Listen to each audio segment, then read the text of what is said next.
Cheryl from Garden in the Burrow, gardening here in my zone. I say 5, but the world says 6A, 6B garden in Central Mass.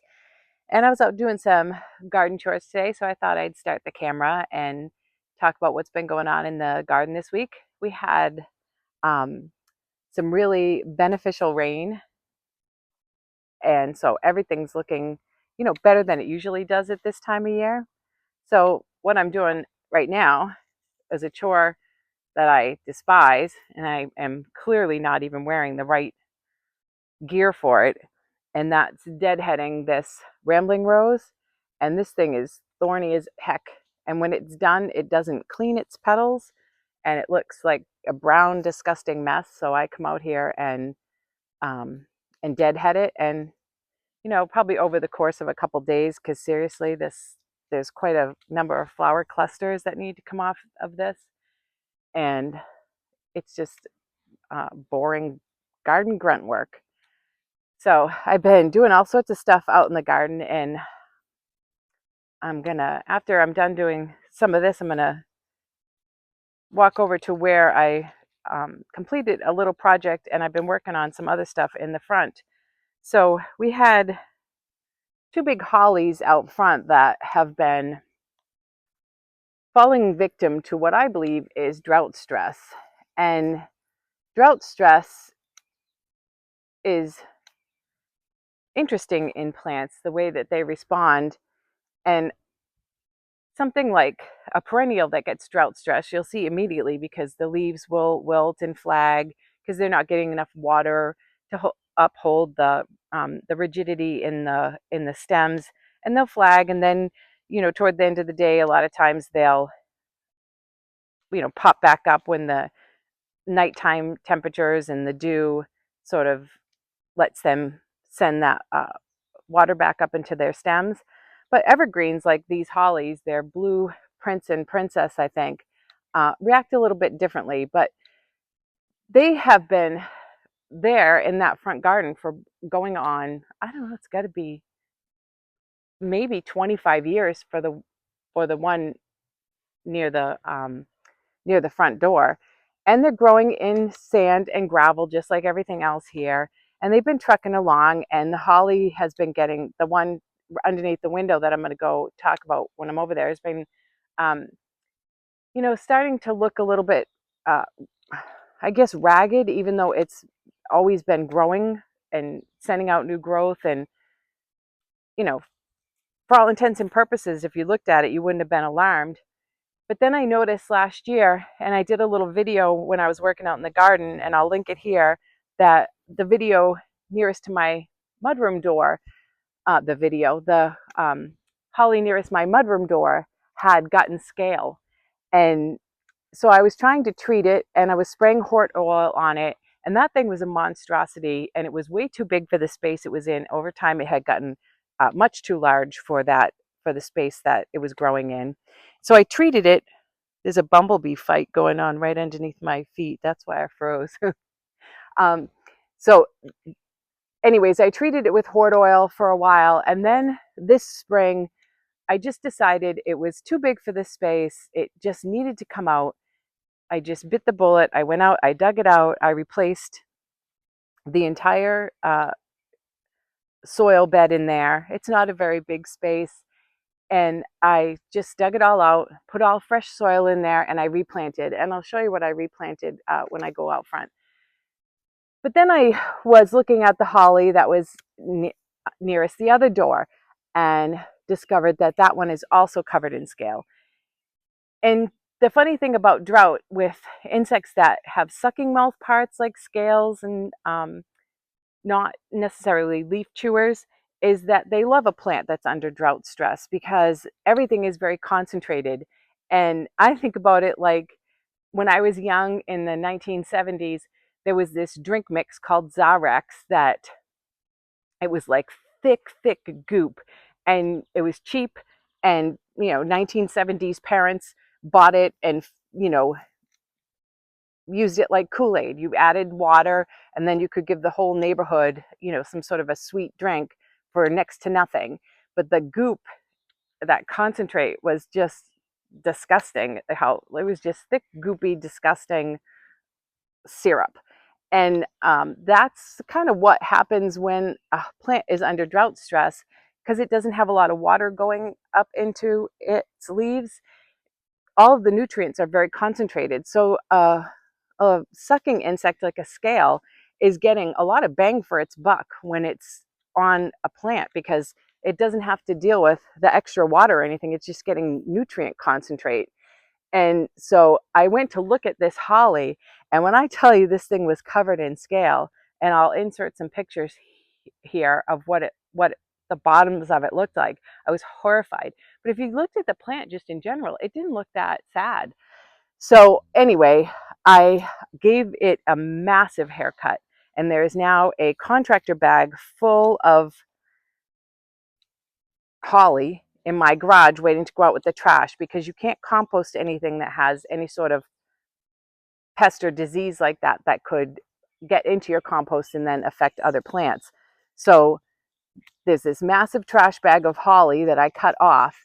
And then, because I've been frustrated, and I was last year when I was trying to spray with the little sprayer I had, we went out and bought a new sprayer that sprays very well underneath the leaves, because scale grows underneath the leaves and you have to get under it. So we went out and bought a new sprayer, and so I sprayed that. So I'm going to walk over there again after I'm done working in this rose a little bit, and then we'll look at um, that holly, and I'll show you what I replanted in the other area where the holly I took out last year was, and you can see how much better it looks now than it did then, because it was just one big solid mass of holly.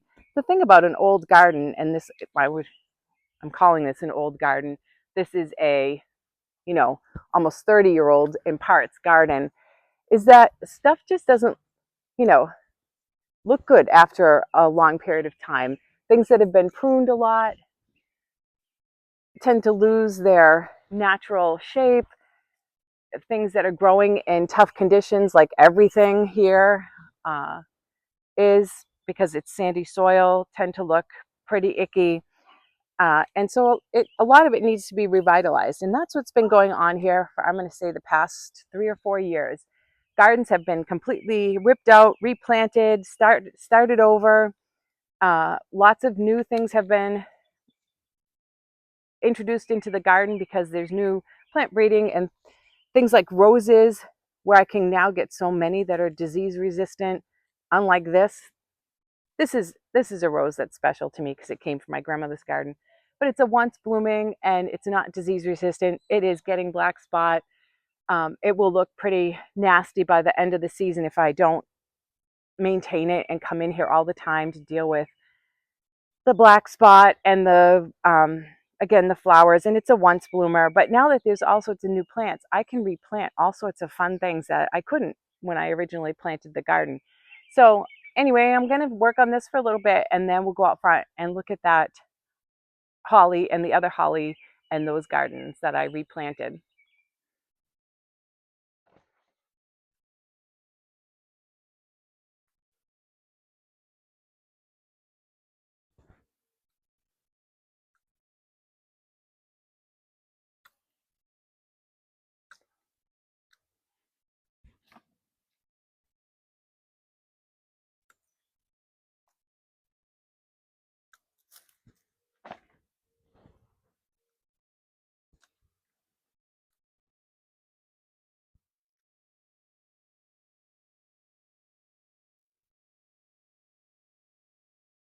All right, so here's the holly, and I prune this back so hard.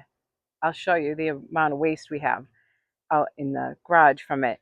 But for those of you who've never seen sooty mold, I'll try my best to show you the back of these leaves, and you can see this is after it's been sprayed. So this is what scale looks like, but dead, because it's been sprayed with hort oil, and the white on it is where the scale insects were. And on the opposite side, you can see how you can tell if you're not looking at the underside of your leaves, you see this black sooty mold on the top. That's a fungus that's feeding on the excrement from the scale insects. So it's sweet and sticky and they love it. This mold loves it and eats it right up and becomes this sooty mold. And you'll often see ants on it too. Um, but that mold isn't going to do any harm actually to the plant.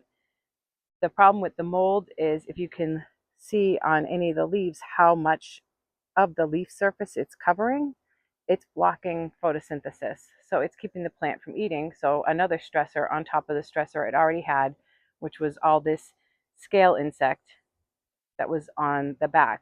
So I gave this a spray with hort oil, and I'm going to repeat it every 10 days and see if we can save this plant. Even though it's really big for this spot, I don't want to have to replant over in here at this point in the garden. So this is the little garden that I replanted when I took the holly out. And I'll come in and show you a little bit of it when I'm not standing here because I don't have anyone helping me with the camera.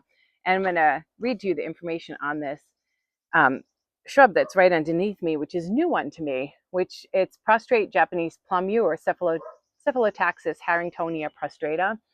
And it is an evergreen ground cover that does well in shade. And I've never tried this plant before because it's a zone 6 and I've always been nervous about zone 6.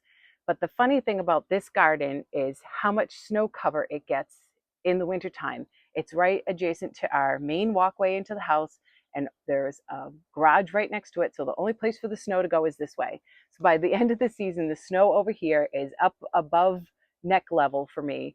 And so it will be well protected over the winter. So I'm hopeful that it's going to be fine. But now I'll come in and show you some of the plants that I put in this little garden. And I'm also going to include a picture of what the holly looked like before I took it out.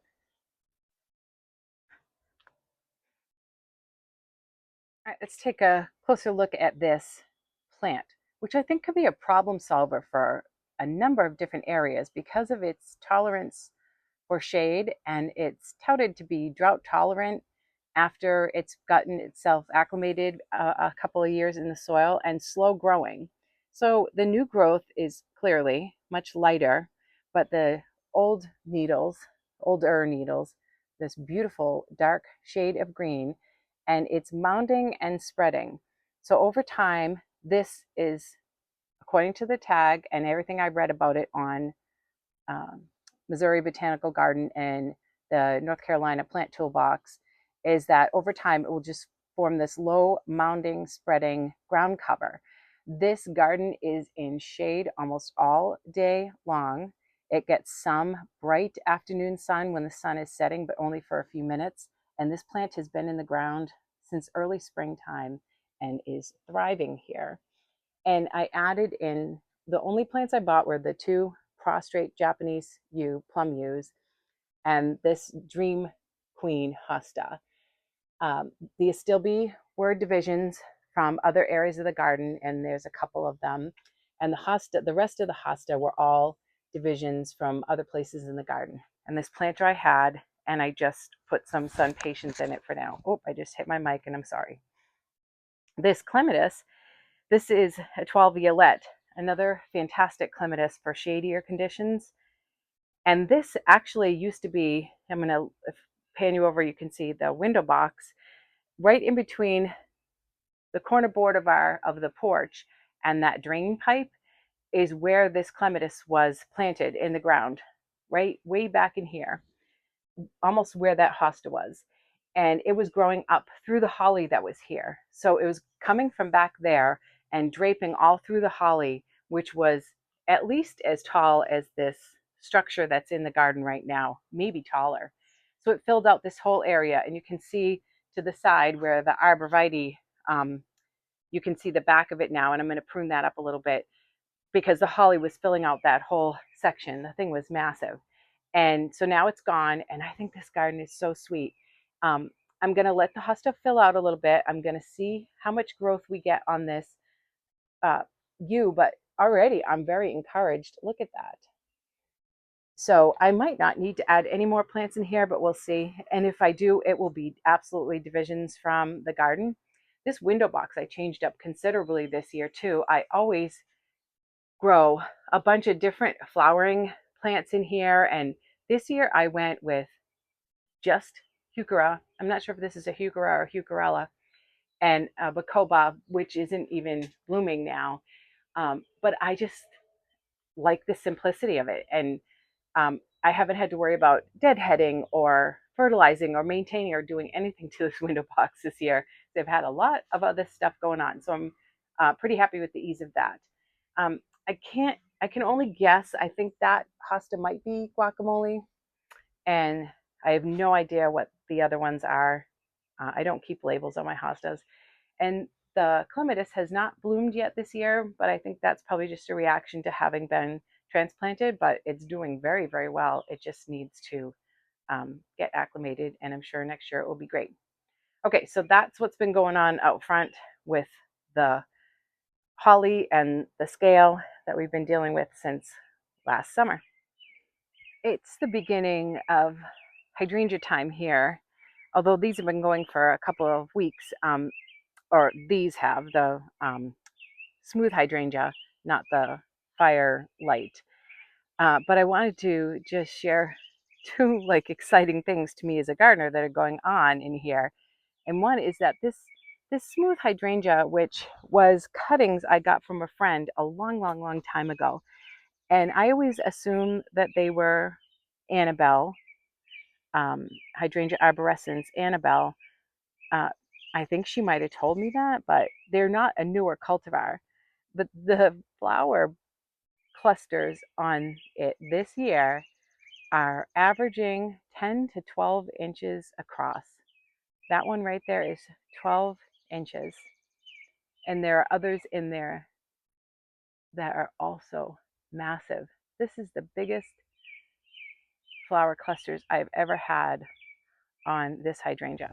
And the other fun thing that happened in this little garden, or is going on in this little garden, is that I accidentally layered my firelight hydrangea. I think that's the name of this hydrangea. I have to double check. But anyway, we had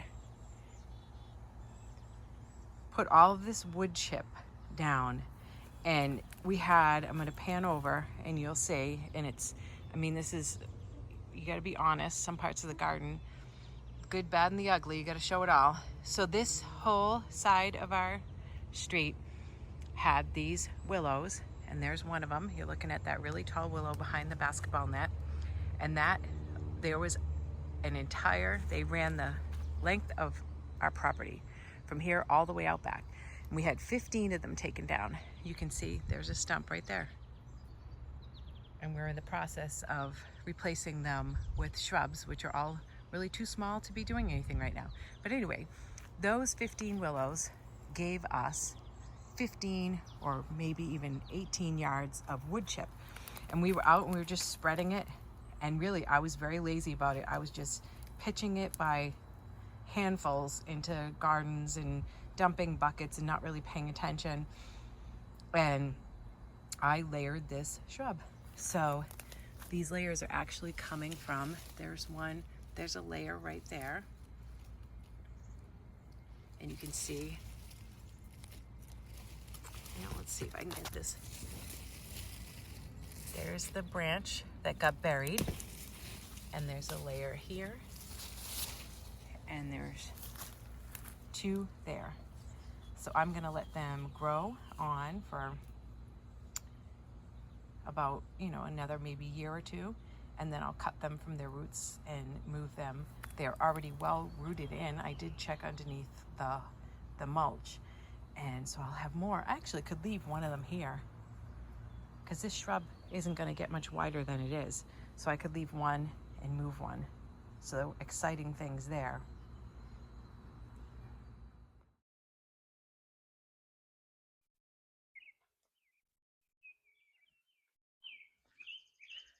And here's our, look at the size of these flower heads. I just can't get over it. This is as big as they have ever then. Usually they're about that size.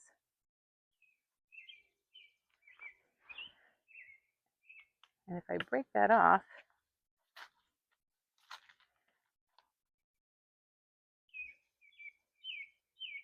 you can see the difference. It's amazing.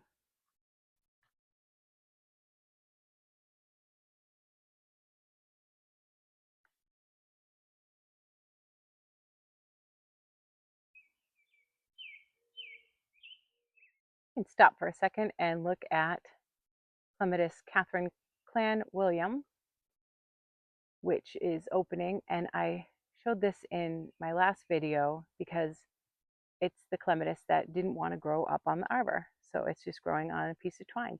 And you can see how happy it is being suspended over there. And now I'm going to let it grow like that and hopefully grow something else up this arbor. So this little section of garden that is directly behind the diving rock of our pool had to get replanted like a lot of other areas in the garden in the past few years. And mostly because this apparatus, this piece of equipment is part of our pool. It is the pool light and electricity. And over time, the soil had built up pretty high around it and it was kind of getting buried. So I had to take everything out, dig the soil down. I replaced a lot of the soil and then put some of the plants back in and then changed a bunch of the plants that were growing in here. So one of the things that had been growing in here was sea holly. And I would have to look up the variety, but this is one of the plants that was growing in here. And when I went to replace them, there were several others that didn't make the winter after they were replanted into this garden. So this garden had, sea holly throughout. It had these beautiful buttery yellow daylilies and the sea holly and the color guard yucca. And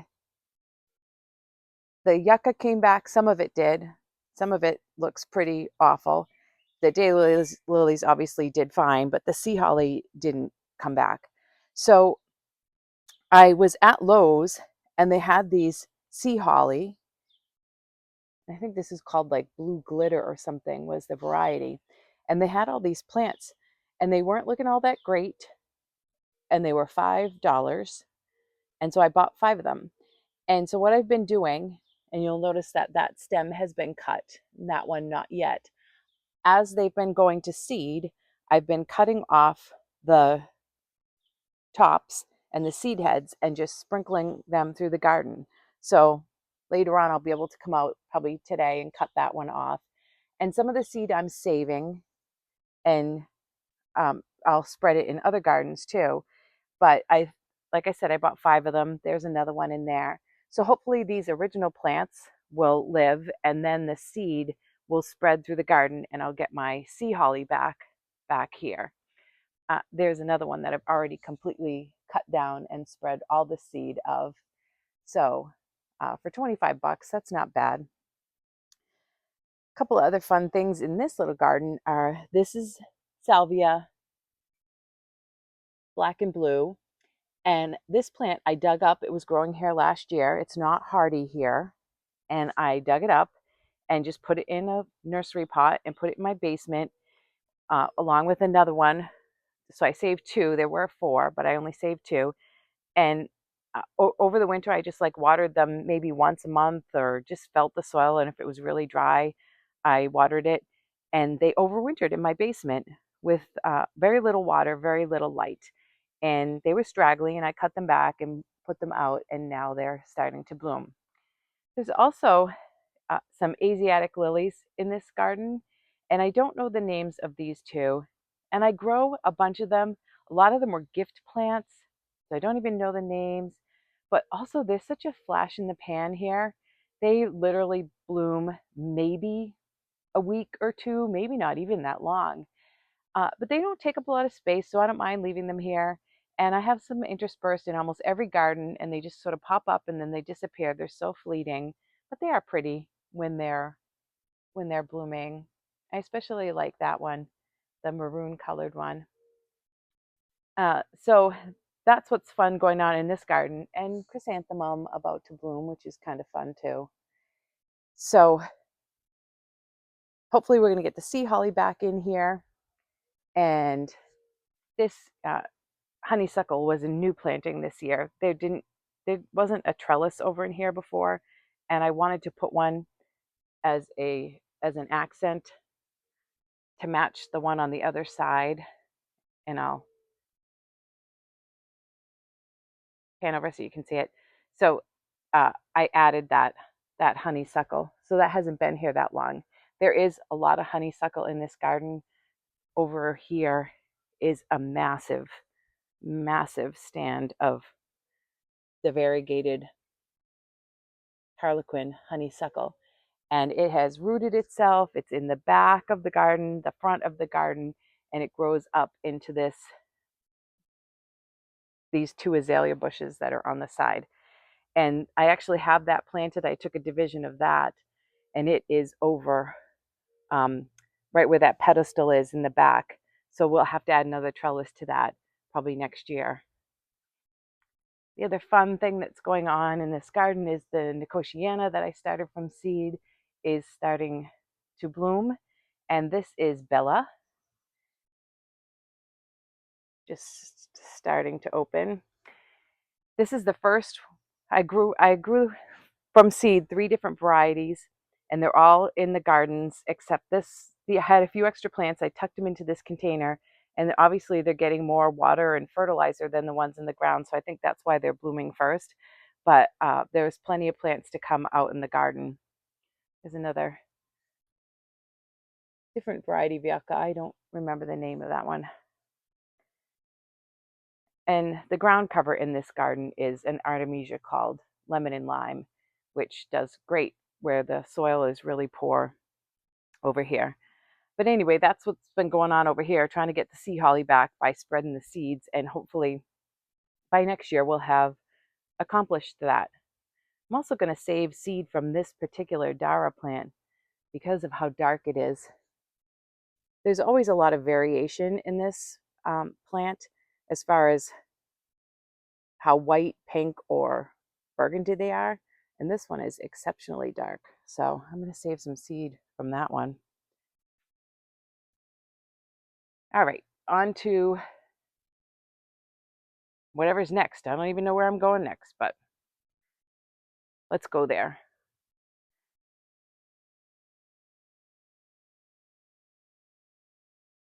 I rarely come down and do any sort of photography or video down in this garden. So this garden is planted right next to the road, and this black wrought iron fence here was put in just a few years ago.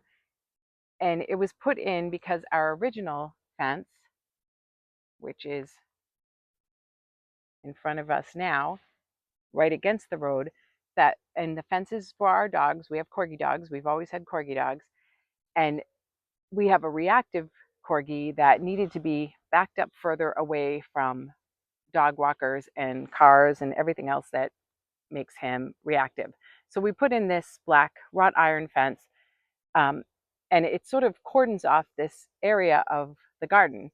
So awkwardly, I didn't even realize when he was doing it, when the fence contractor was putting it in, came so close to this beautiful viburnum that we can just barely see right there. It's called summer snowflake, and it's a gorgeous shrub, but it's never going to live up to its full potential. I tried digging it out once he put the fence in, but couldn't. And we're under the shade of a red bud tree. This is just the straight species, nothing fancy, these beautiful heart-shaped leaves. And in the shade underneath here are just, Amsonia, painted ferns, heuchera, your most basic little hydrangea in there, shade plants around. And the protectors that you see are protecting clematis The only clematis that grows in here successfully is our native clematis, which is Clematis virginiana, which you see uh, one vine of it right there. And it does very well in here, and it's allowed to grow rampant wherever it wants to. And the other native plant we have in here is one that's very difficult for a lot of people to grow, and it's Joe Pye weed or Eupatorium. I can't remember its species name, but anyway, this is Gateway, and this plant is huge and aggressive and should only be used in the right garden setting, of which this is one of them. So this plant gets cut down in the spring and then grows up and fills out and blocks this little garden from the road and from the neighbor's driveway. So it feels like a private little enclosure once the Joe Pye weed all fills in there. Um, the other fun thing, well, there's two more fun things about this garden. Uh, so for those of you who have been watching the news, there is a parasitic infection going around that's being caused and that they suspect by a parasite that's being spread around through fresh produce. And in all the news stories I've seen, raspberries have been one of the produce items that have been mentioned as being a potential spreader of this parasite, which is disgusting. And you can do your own Googling because I don't want to even talk about how it spreads. But on raspberries, someone was saying on the news, because they're bumpy and they have all sorts of crevices on them, the parasite can live very easily. And so it's one of the fruits that's the most difficult to store and to wash properly. But if you grow your own, then you don't have to worry about it. So this is a weeping birch here, and all down the fence, all along, all the way to the end of our property over there, and then on this side are raspberries. And um, we can come down and get our own. We don't have to worry about, we don't use any sprays or anything, so we can eat them right off the bushes when we come down. You can eat them when you're walking out on the road. There's some that pop through the fence on the other side, and we'll pick them when we're walking with the dogs, and the dogs actually love them. And the other fun thing on this side of the garden is this climbing asparagus, which is climbing right in front of this concolor. And this is Asparagus versiliatus. It's really cool. So it should be much fuller at the base than it is, and the reason it's not is because I have not been down here at all, and I'll show you why I haven't been down here in a second. But the slugs love it, so I have to get in here all the time and either slug protect or pick them off. But they tend to just defoliate the bottom part of the vine, and then the top part is really cool. And this gets cut back to the ground and grows easily by the end of the season 20-25 feet. It's just such a cool little thing. Oh, let's have a snack. I'm going to grab a couple raspberries while I'm out here. So the reason I haven't been down in this garden at all to do any work is that we had another bumblebee nest. Now, most people don't think of bumblebees as having nests or guarding their nests, but in this garden, and it's happened already several times, there's a species of bumblebee that is native to this area that is a ground nester and defends its nest to the death. And I, one summer, maybe 4 or 5 years ago, ended up in the hospital when I stepped too close to the nest and got stung well over maybe 1 or 200 times, my whole body head to toe. And that little thing that I'm focusing in on right there is an irrigation box, and it has electrical conduit in it, and whatever runs our irrigation on this side of the house. And they had built a massive nest inside there. So I could not walk down. Here's the gate that leads into this garden from the rest of the garden. And you can see it's right next to the gate. So I could not get down in here. And we were very sad to have to take the nest out. But we had no choice because first of all, it's a danger to me. I'm allergic to bees and I don't want to be in the hospital anymore. I do not enjoy that. But also, this is where our dogs are. And last thing is, it was inside with all whatever electrical work is in there. So we had to take it out. There's the remnants of it. And it was very sad, but it had to happen. So anyway, that's why I haven't been down in that garden. All right, let's just look at this little garden quickly. And then I'm going to head in. I've been out here since I woke up this morning. Look at Clematis arabella, has been in bloom since, I think, easily the first week of June, and is still throwing out flowers in there. It's a nice little clematis. All right. Happy gardening, everyone.